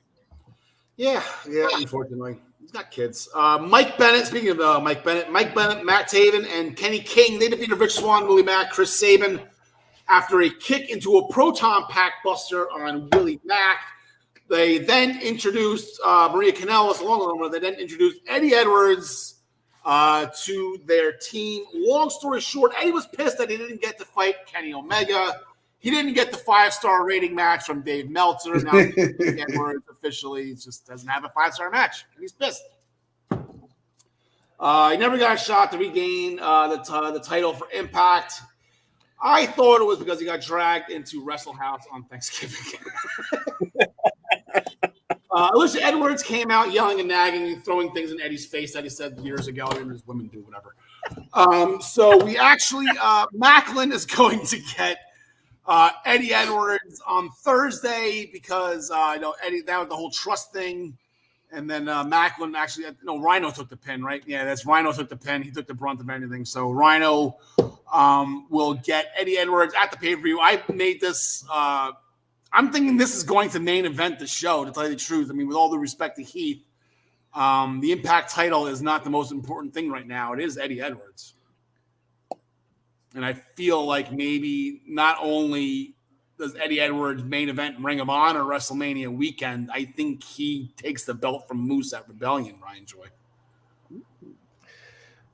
Man, you think that Heath and Rhino are both going to take L's on the same show? That's kind of cruel. Well, they're going to win the tag team. They're going to beat the Good Brothers anyway, according to John Smith. But yeah, Heath and Rhino are the two main event spots right now in this show. It's basically the same thing I said before. Zack Ryder is your champ. Heath Slater is fighting for the world championship, and Heath and Rhino are main eventing the show, both the main and the semi-main. Eddie Edwards is going to beat Macklin. I don't know if that'll necessarily be clean, but I don't see him losing on his way to the premier live event. And then I guess Eddie Edwards versus Rhino. Yeah, give me Eddie Edwards here because I think that storyline probably requires him to have a victory. John Smith. Yeah, all that, what he said. John the Connie.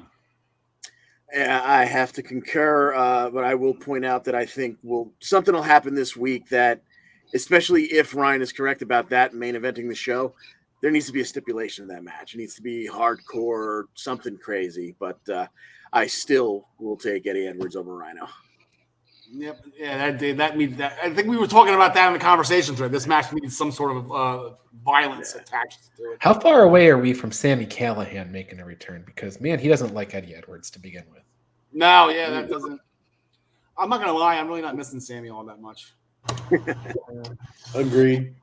So we're going to main event now. We have AEW. Before we get into Revolution, on Dynamite, Ryan, we had a tag team match. It was Pac and Penta Penta Dark, right? Representing the Death Triangle, going against the House of the Disciples of the New. What is their names? They have like 7 different names. These guys. It's the House of Black, but the tag team is something else.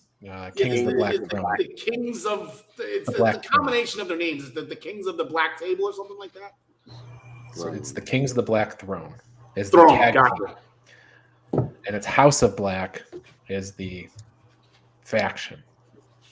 When does Father James Mitchell get in all this? Like, where is he? Like, why is he not involved with it? He married Kip and Penelope. He hasn't been seen on TV since. Yeah, that's exactly right. Yeah. Okay, so here's what happened. Dark Penta Escuro, he has watched enough Malachi Black tape. He understands what's going to happen here. So they get deep into the match.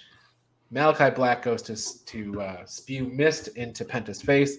Penta puts his hand up. Malachi Black has to swallow the mist. Penta rolls up Black for the win. So kind of a rare pinfall loss for Malachi Black here. Penta gets a W. Lights out. Lights come back on. In the center of the ring is the Undertaker, right? No, it's just Buddy Matthews, which he doesn't really have a lights out, lights on type of character, but here he is, and he's face to face with Malachi Black, and you think, oh man, maybe these guys are going to be at odds with one another, but no. Buddy aligns himself with the House of Black, and he attacks Death Triangle. So you're not, at least not in the near future, going to get a Buddy Matthews Malachi Black match, but maybe down the road. Maybe down the road. Yeah, then once a month, bring back the good old days. Alistair Black and Buddy Murphy once a month, and it was just gems on SmackDown. How could Malachi Black even trust him after what he did to his eye? Yeah, and Malachi Black, he's just not taking good care of that eye. Like, he's not using any type of ointment to try to make it get any better. I think he just keeps getting worse. Turns the other cheek. Yeah. And then I don't know. It was weird because Malachi Black had Penta dead to rights with whatever he was going to do with that chair when the lights went out. Like, Murphy actually ended up saving Penta regardless. So that was funny how that worked out. So that was on Dynamite. On AEW, Rampage, Wardlow defeated Nick Comoroto after Symphony of Powerbombs. 2 Bulls. Fun match. I like that. Aaron Solo tried to Bailey Solo. Aaron Bailey. Sorry. Too soon. Tried to sneak attack Wardlow. Ding dong. Goodbye. Spears wants Wardlow to stop with the power bombs. They aren't getting over, which means popular. I didn't know that. And Wardlow needs to get back to basics. Fun. Dan Lambert promised Scorpio Sky will get a TNT title shot before the winner of the Face of the Revolution ladder match. I find that very interesting. Serena Deeb defeated Inaction with a Serenity Lock. Fun thing about Inaction, pulled a Rick Rude. I don't know if anybody else saw this. I found this on that internet thing. She pulled a Rick Rude. She was on Dynamite fighting Serena Deeb while she was on SmackDown getting smooched by Los Lotharios. Oh, shit. Wow. How fun is that? Never would have figured that one out for myself. This shit gets around. All right, I like her style. I didn't realize SmackDown was taped this week.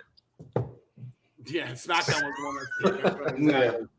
And then Hook tossed around some of QT's students, so that was fun. So going into AEW Revolution, as of course, when you mentioned Revolution, paying tribute to the old WCW faction led by Shane Douglas. They were tough back in the Russo written era. I thought those were good. Then you had Prince in the Revolution. If according to Charlie Murphy, do not ask them to play basketball because they will destroy you. # game blouses. But then Prince will cook you pancakes after. He cooks you some flapjacks. Here are our AEW only standings. John McConney has a slim lead over Ryan Joy. John Smith, Travis. I'm just getting killed in this. Anyway, John McConney is looking to become AEW champion. Slight lead over Ryan. I believe this is probably going to be. Actually, I don't know. When is that Battle of the Belts? Is that before WrestleMania, Ryan? It's April toward the end of it, no, toward like the middle of April. So it'll be after WrestleMania. All right, so this is going to be probably the last show for AEW. So the season's starting to wrap up here. It is a major pay-per-view for AEW. So it'll be 15 points for the AEW title match, 9 points for all other title matches, 3 points for the non-titles. Interpromotional gets a 3-point bump. The buy-in matches will count because it is a major pay-per-view for AEW. The pay-per-view bonus will be 15 points. Okay. So we have the Face of the Revolution ladder match. Ricky Starks defeated 10 after a spear to qualify for the ladder match. And then on Rampage, Orange Cassidy defeated Anthony Bowens after an orange punch to qualify the ladder match. Credit and assist to Danhausen, who put a curse on Max Caster. So this is starting to fill up. We actually have 2 members of Team Taz here. We have Wardlow. We have Orange Cassidy. Who's the one that's missing right now? Is Keith Lee. Keith Lee. So I don't know. I thought I heard somebody, maybe Excalibur, say 7 people were being in this match, which would make sense because they have one more qualifying match tomorrow night on Dynamite and then another one on Rampage on Friday. Those matches aren't announced yet, but I guess maybe we can hold off. Our picks are subject to change to see who those 2 winners are. But Ryan Joy is our AEW senior correspondent. Who do you have right now in the Face of the Revolution ladder match where the winner gets a TNT title opportunity after Scorpio Sky does, apparently? Based on the look of the field right now, I would go with Wardlow, just because the whole MJF Wardlow story, which is the more important story, has Wardlow winning the TNT championship and then MJF stealing it from him. So I would say Wardlow, and I think eventually Wardlow will defeat Sammy Guevara, Scorpio Sky, doesn't matter. I completely concur with all that, John Smith.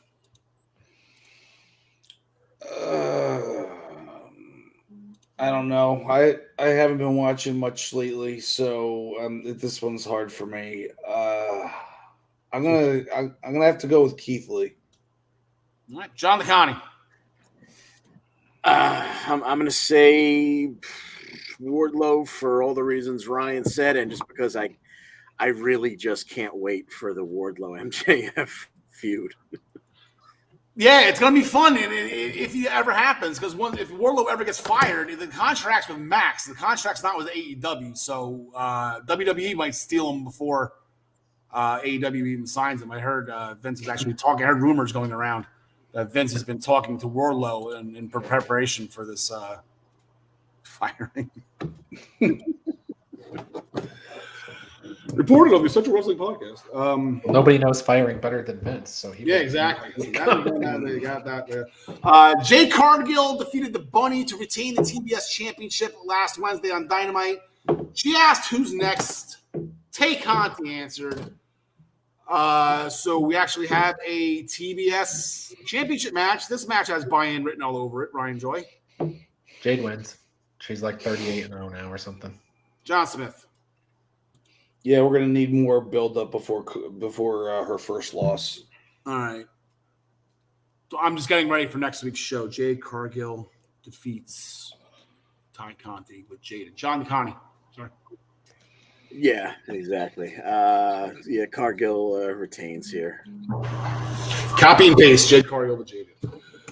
Sammy Guevara, there was a TNT Championship match last Friday night on Rampage. Sammy Guevara defeated Andrade El Idolo after Andrade's face got driven into an exposed turnbuckle, followed by Sammy hitting a springboard cutter to retain the TNT title. Post-match attack by Matt and Isaiah, thwarted by Darby and Sting. We have a Trios Tornado match, John Smith, where Sting gets to bury 5 people instead of just 3. Right? Oh, man. Yeah. But you're going to... I don't know. I think Sting can stand to lose this match. Yeah, I'll go with the heels on this one. All right. John DeConnie. Give me the Sting and Darby team. I think when things get crazy in this trios match, probably the 2 quickest guys in that match are Sammy and Darby. So give me the good guys. Ryan Joy. Yeah, I mean Isaiah Cassidy is there to take the pin. Yeah, right? I mean, that's exactly what he's. That's the reason he's in the match. And Matt Hardy probably going to walk out partway through the match or whatever. So I'm more concerned about the order here. So I'm thinking a Scorpion Death Drop into a Coffin Drop into the Go to Hell for the win on Isaiah Cassidy. Sounds about right. Yeah. What about all the backup of the Hardy family, the Hardy Andrade family? Well, I think Hardy's going to get booted from AHFO. And Andrade is just going to take it over? Hmm. Is he still trying to purchase Darby Allin, or is that over with? He should put a stipulation in where he has to go work for him. That's one thing I love about AEW. They always finish their storylines. Chris Jericho and Eddie Kingston. Chris Jericho and Eddie Kingston had a face-to-face. Long story short, they are fighting at Revolution.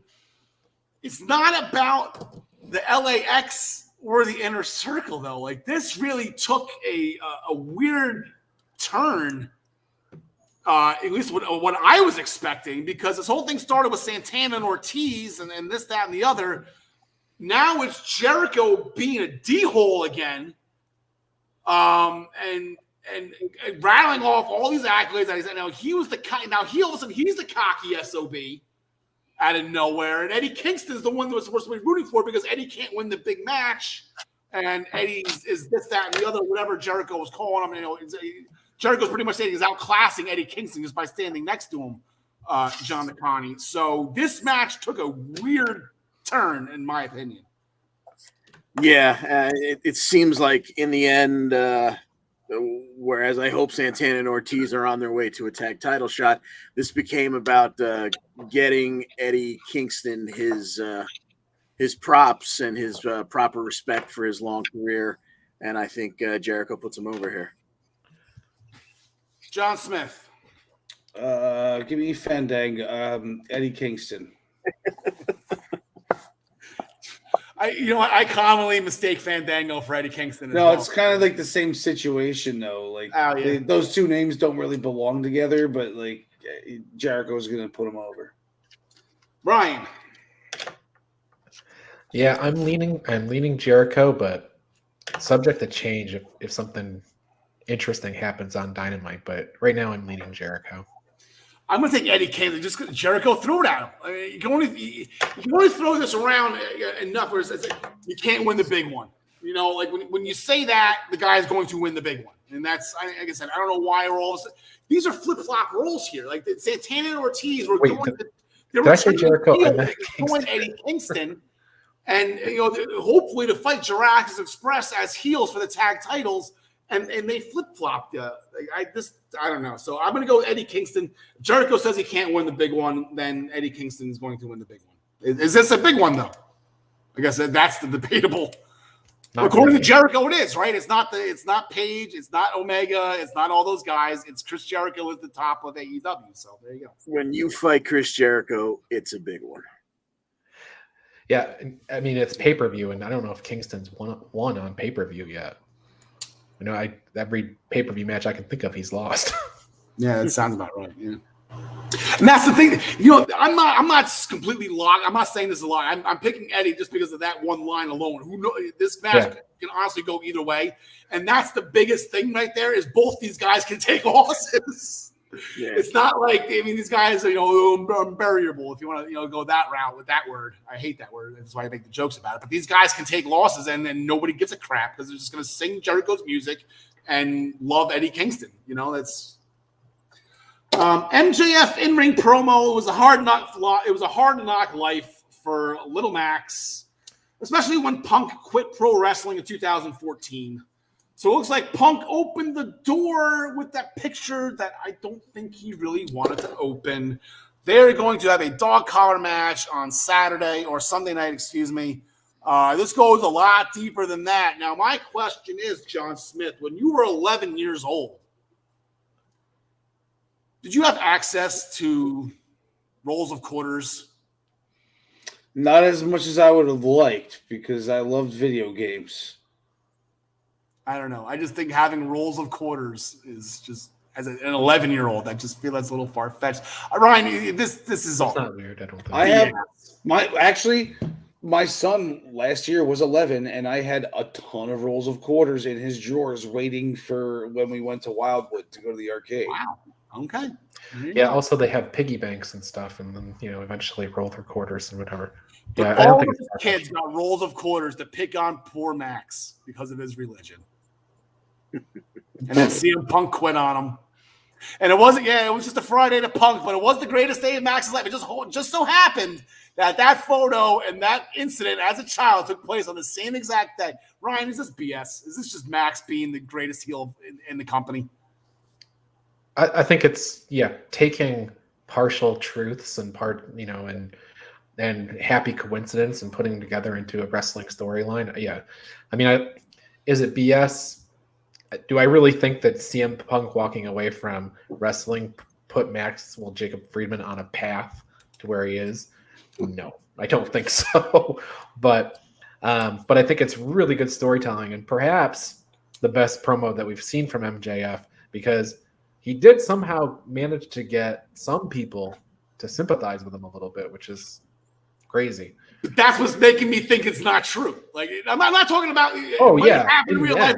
No, this is MJF he's setting us up. Yeah. This is. Oh, I see. You're asking, like, in storyline, is it not going to be true? Yeah, like, no, this definitely is not. Max. In storyline, I think MJF is definitely going to be laughing in everybody's face here shortly. But I guess I don't know. I guess I'm going to pick MJF here because I think that the winner of this match probably gets the next title shot, and it seems like MJF versus Page is more likely than Punk versus Page right now. Assuming Page wins. I'm sorry, John Smith. Who do you got? I'm sorry, Brian. I'm sorry, you just made your pick. John Smith. Who do you got? It's a dog collar match, not a cat collar match. I forgot my cat. I forgot Alf. I forgot my Eastern Observer cup. I forgot my cat collars for this joke. Dog collar match. My cat had little bells on him, Ryan. And MJF. Because Punk. Sorry. Dog collar match, no rules, right? So give me MJF. They did fight once before, John the Connie, and I do believe MJF won that match. Yes, he won twice in the same night. So, give me MJF here because it's been too good a storytelling for Max not to go over here. He's just been so good in all of this. All right, so I'm the only one that's going to take CM. Okay, I got Punk. Wow. I got Punk. It's in the 50-50. Once Punk finds out tomorrow night that Max is full of bleep with that whole story, Punk is going to go off on him in that dog collar match. And then you have Punk going against the winner of the title match. That's fine. Then when Wardlow wins the TNT title, you can start that up. So Max doesn't need to be in the world title picture again. He's got his whole thing going with Wardlow after this. So I'm going to take CM Punk. AEW women's title contracts. A lot of contracts on lately too. Words were said. Once pen went to paper, Rosa flew across the table and started swinging. Mercedes Martinez came out and put Jamie Hayter through the table. This is interesting. These two have the history. They've fought twice before, once in an actual wrestling match that Britt Baker won, and then the brawl that does not count towards your record was the one that Thunder Rosa won, and the one that gave Britt Baker a T-shirt. So, John Smith, what are you thinking is going on with the good doctor? Give me Britt Baker in this one. I don't think she's losing yet. It's been how long has this title reign been? I believe she won it at Double or Nothing last year, beating Shida, because it was the last. It was basically the last show they had before fans came back, and Shida never held the belt in front of fans. So, all right, Ryan Joy, who do you got in this one? I don't know. It's really tough because for a long time I thought Thunder Rosa would be the person to take the title off of Britt Baker, but I feel like it's a little too soon. Although, where does Britt go from here? So, I'm going to stick with Britt Baker. All right, John DeConnie. I have, just like Ryan just said, I have thought for a long time that Thunder Rosa was going to be the one to take it. And this feud is so interesting and I like it so much that I don't see it being beyond the realm of possibility that they swap this title back and forth, perhaps. So give me Rosa taking the title here. I'm with you. There's got to be one title change, and I have the other two champions retaining. So I think this is the one title change for the night. There's only 3 title match. Well, there's 4 titles and 8. There's 5 titles. I'm sorry, I forgot about Jade. Jade doesn't count though. She's never losing that belt. So I'm gonna go Thunder Rosa. She's paid her dues. She did she was the first one through the door and put on these amazing matches for a company that she didn't even work for, and then now signed the contract, and all these months later, it circles back to Britt, and I like this. I really like. I like these are the two best women in AEW, Brian. I mean, Mercedes. I don't think you're gonna get better than this. Yeah, Mercedes Martinez is in there, but as far as the combination of work and character, yeah, I think so. I think these two is. Bryan Danielson defeated Daniel Garcia on Dynamite. Mainly Daniel Garcia main event in Dynamite. Look at that guy. Bryan Danielson again with the choke, with the pose. Absolutely amazing. Post-match Attack Boy 2.0. Thwarted by Jon Moxley. Bryan Danielson on the mic. Post-match, they chatted. Break out the razor blades, boys, because in order for Bryan Danielson to be friends with Jon Moxley, Danielson has to bleed. John DeConnie, who do you got? I think there is a chance for this one to be one of those rare AEW draws, no contest, double countouts. But I think if we get a winner, I'm going to go with Moxley here. And then, begrudgingly, out of respect, him and Danielson will do something, team up together. Ryan Joy, you did a fact check on this match, right? Moxley and Danielson, what was that about? So Moxley said he's never defeated Bryan Danielson. And I did see that he did win a match against Bryan Danielson. It was a disqualification win, and I think it was multi-person. So Moxley doesn't really have that. I mean, there was like 7 matches that I found, and Daniel Bryan won all the other ones. So I'm going to go. James is suggesting you watch all 7 of them. Oh, okay. I guess I'm going to go with Moxley here. I don't know. I think this one's the toughest one to call because it really doesn't matter who wins. As long as it's a good match and they both walk away from it not hating each other. And bloody. Yeah. John Smith. I saw an article on Facebook. I forget who wrote it. It's not even a rumor or whatever, but the article was headlined, Jon Moxley is the most protected man in AEW. I would say Kenny Omega is probably the most protected guy in AEW. Well, if you're not on TV, yeah, it's an easy protection. No, just in general. I'm saying in the past 3 years, like since the company started. Yeah. But no, I got Bryan Danielson winning this one, and then Moxley joins him, and then when they break up, then Moxley finally beats him down the road. All right, that's good. That's good. I went with Moxley. Exactly. Moxley, then pick him up after the match. A bloody Daniel Bryan, pick him up, shake his hand, Wild Things playing, and then they're friends, and then they start cherry picking young talent from other factions like Daniel Garcia or whoever they were trying to do. Brendan Dragon last week won a 10-team battle royal after Kyle O'Reilly faked an arm injury and then eliminated Matt Jackson. Absolutely brilliant. Post-match, the Bucks were pissed by the deception. So that will enter Red Dragon into the Tag Team Championship match. There will be a Casino Tag Team Battle Royal tomorrow night on Dynamite. That winner will also be added to this match. So we have Jurassic Express as the reigning champions, Kyle O'Reilly and Bobby Fish, along with whom, Ryan Joy? Well, the fact that it's a casino match is interesting because that typically means that the Joker is a debut, whether it's a one-shot appearance or it's a one-shot appearance or whether it's a new signing. So I think the more interesting question is who's going to be the Joker in the casino match. Is it going to be just the Bucks, or is it going to be, the Briscoes or something like that? It's all interesting. No idea who that's going to be, but I'm picking the Jurassic Express to retain no matter who is in the match. And as far as the Casino Battle Royal, I guess the smart money would be on the Bucks right now. Yeah. I'm hearing rumors, John Smith. I'm hearing rumors that Reno Scum might be the Jokers. That would be fun. I'm gonna go. Who should I go with?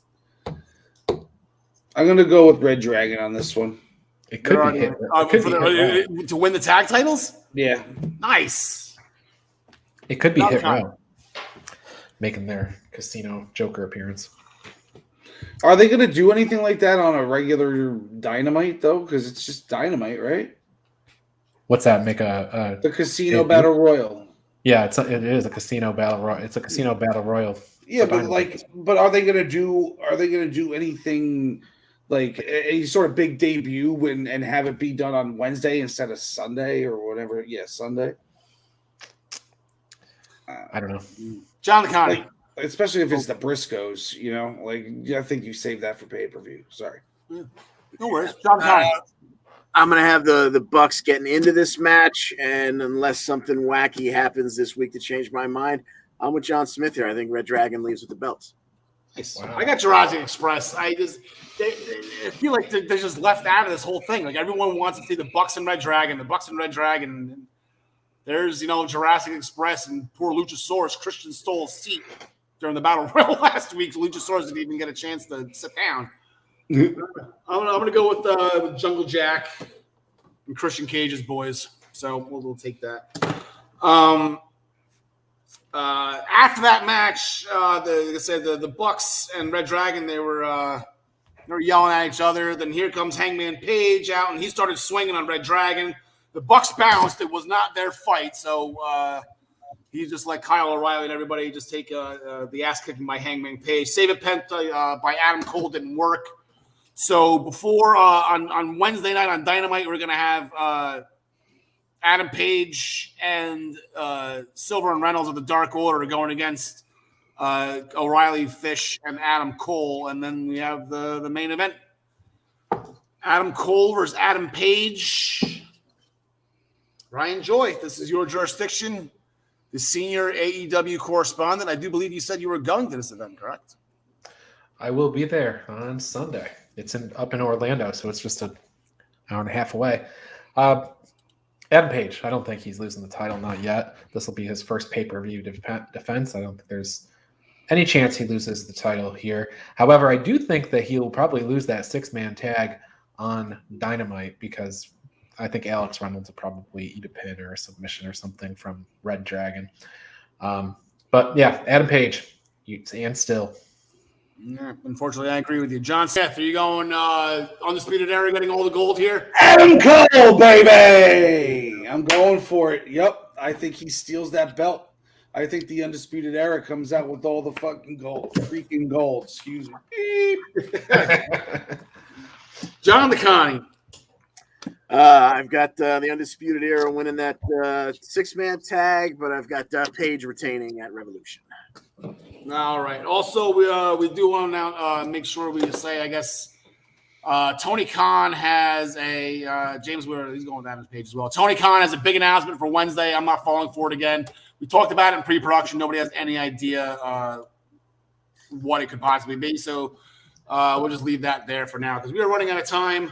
Want to make sure we get these closing arguments in, and most importantly, we want to get the Raw roll-up count in. So here are the Raw roll-ups that took part this past week. Grayson Waller on LA Knight. Penta made Malachi Black swallow when he went on the spit.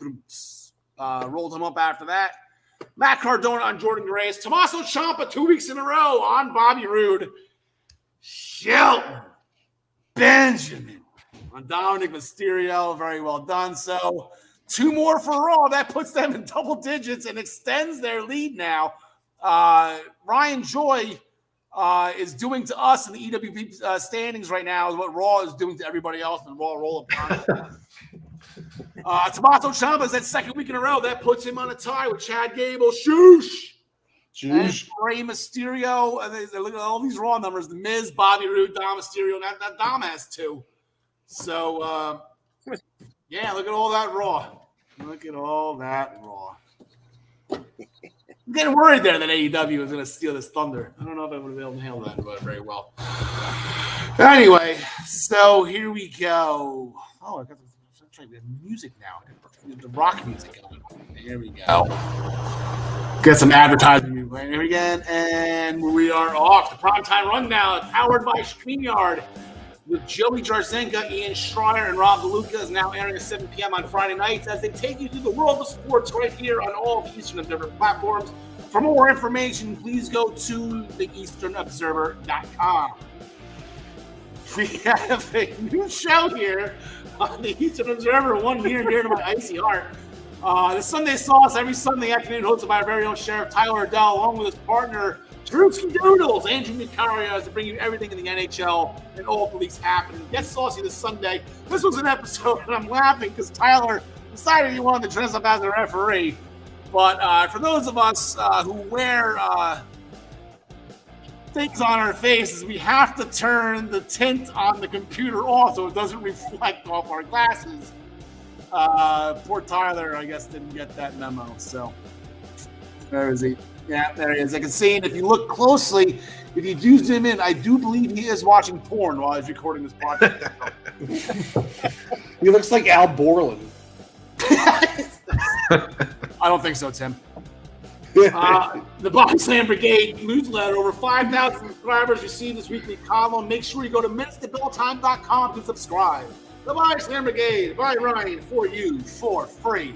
The Black Cats NYC, their new album Free Cake. Black Cats NYC's new album Free Cake is out now. Please go to any and all of these music providers to download the album Free Cake by the Black Cats NYC, the official band of the Eastern Observer. It's out now. Play loud.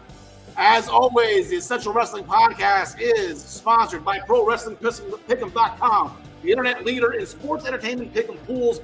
Join us in the Essential Wrestling Podcast public pool to play against us, or you can create a private pool with just you and your friends. ProWrestlingPick'em.com.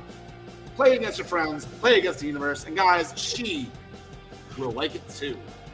Join us back here next week for episode 96 of the Essential Wrestling Podcast as we recap Revolution and Sacrifice, along with all of the week's happenings as we are on the road to WrestleMania. And speaking of which, make sure you join us on Friday, April 1st. This is not a joke, ladies and gentlemen. I know it's April Fool's Day, but we will be on air at 4 p.m. To discuss anything and everything of WrestleMania. I am excited for that. John DeConnie, anything else before we get out of here? Looking forward to Revolution. They always put on a great show on these big 4 of theirs. So, good times. John Smith. Game blouses. Game blouses. Ryan Joy. All good, man. Good show. We'll have everybody has a good weekend. A lot of wrestling to watch. Yeah. We're on one of those streaks right now. It's going to be like 14 straight days of wrestling. It's going to be awesome. Ryan, great to have you back, buddy. Buddy, we missed you. Alexa Bliss, we love you. Larry Steve, forever in our hearts. Maybe, or... Love it. Now, I guess, I don't know. John DeConnie, take us home. Thanks for joining us, and as always, we wish you the best in all your future endeavors. So what did Prince do for you after the game? He made his pancakes.